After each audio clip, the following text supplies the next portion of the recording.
Et la team, là je viens de sortir du match de l'Algérie. Après, j'ai pas pu voir le match en entier parce que j'ai rentré du boulot, les bouchons, vous savez comment c'est.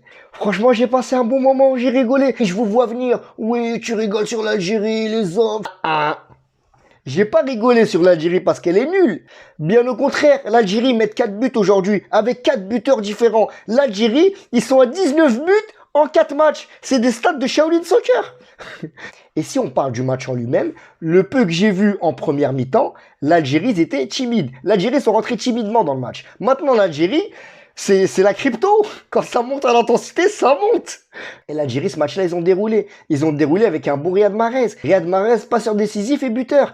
Riyad Mahrez, c'est 35 passes décisives dans cette sélection algérienne. 35 passes décisives, c'est pas mal. C'est beaucoup même. C'est des stats en club, normalement, ça. C'est vrai, Mahrez, il a marqué. Mais Mahrez, ce que j'ai aimé, c'est sa passe décisive. Il fait une passe décisive magnifique pour Bagdad Bounedjah. D'ailleurs, sauf erreur de ma part, Bagdad Bounedjah, ça fait un moment qu'il n'avait pas marqué avec cette équipe algérienne. Ça va lui faire du bien pour la confiance. Mais pour moi, l'homme que je trouve le plus intéressant dans cette sélection algérienne, c'est pas Mahrez. Même si Mahrez, c'est vrai que c'est le plus décisif, c'est le plus fort. Mais moi, c'est Belaïli.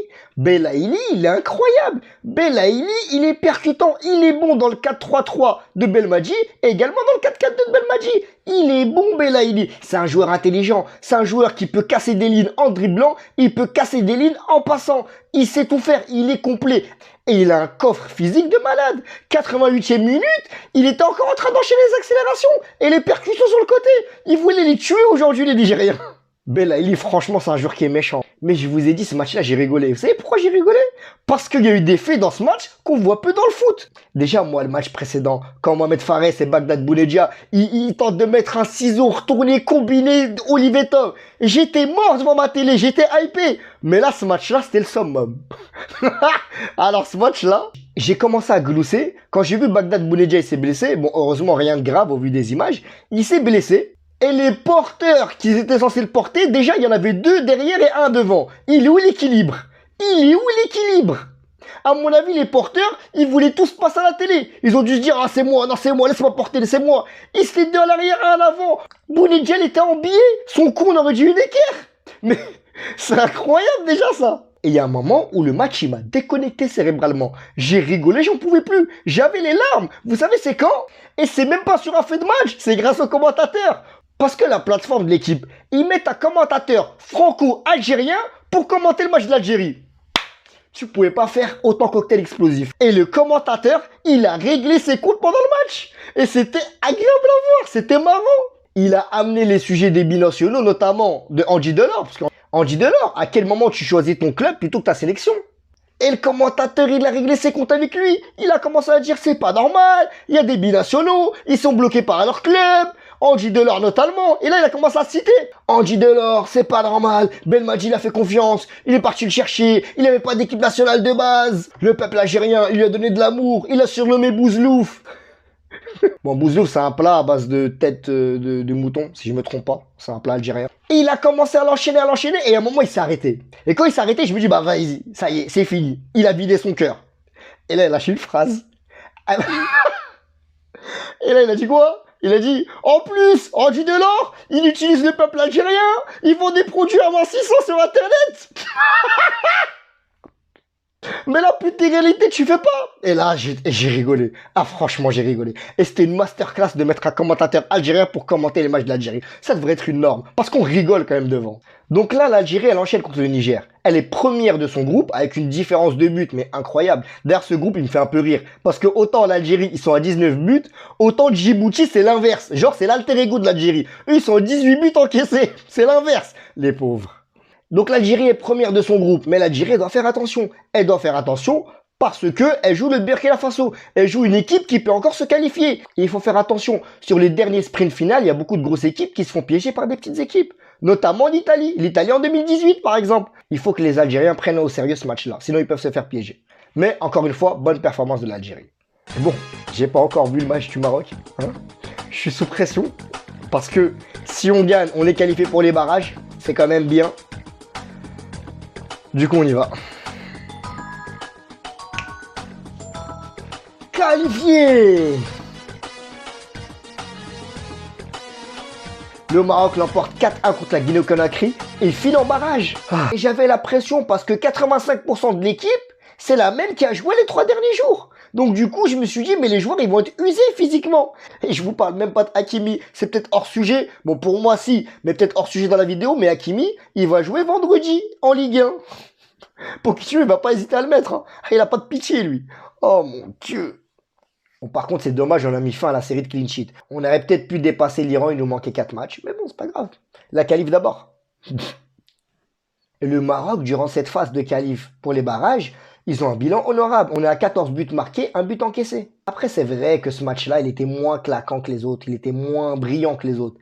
Notamment sur des phases où j'ai trouvé que l'équipe, elle était trop basse. Et du coup, elle relançait mal vers l'avant. Et on a clairement eu à certains moments du match une équipe en gestion. Une équipe qui acceptait les temps faibles. Ce qui a donné le but guinéen parce qu'on était laxé sur le pressing. Notamment Amala. Amala, il est devant le joueur. Tu veux le prendre en selfie ou quoi? Va sur lui, coupe-le, il attend. Le joueur, il a tout le temps d'armer sa frappe. Amala contre, but. Mais on a quand même pris du plaisir, parce que ce match-là, il y a eu des buts. Et quel but! On a eu le fondu qu'on a vu les derniers matchs, à savoir jouer dans des petits espaces, ramener le bloc adverse, puis l'étirer, en changeant d'aile, en passant par les ailes. Et c'est notamment ce qui a induit le premier but. On a un travail top d'Hakimi sur le côté, qui centre pour El Kaabi, et El Kaabi, il loupe pas. El Kaabi, Kabi Nueve, il transforme encore.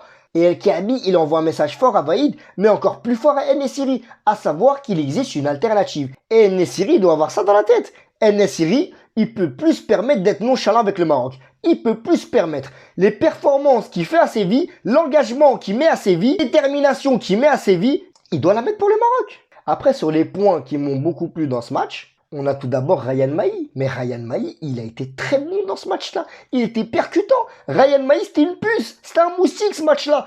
Il était partout. Il virevoltait. Il était inarrêtable. Par ses courses sur le côté, il a épuisé le bloc défensif guinéen. Ryan Mahi, c'est un crack. Il restera pas longtemps à Ferencvaros. Le téléphone, il va sonner. Et j'espère qu'il va sonner pendant la CAN. En plus, tu sens Ryan Mahi, un percuteur, tu rentres Bouffal. Mais incroyable. Mais Bouffal aussi, il est rentré. Petit pont, ciseaux. Mais Bouffal, s'il ouvre une chaîne YouTube et il met ses skills et le peu de buts, bon, il n'en a pas mis beaucoup, le peu de buts qu'il a marqué dans sa carrière, mais il est un YouTube game.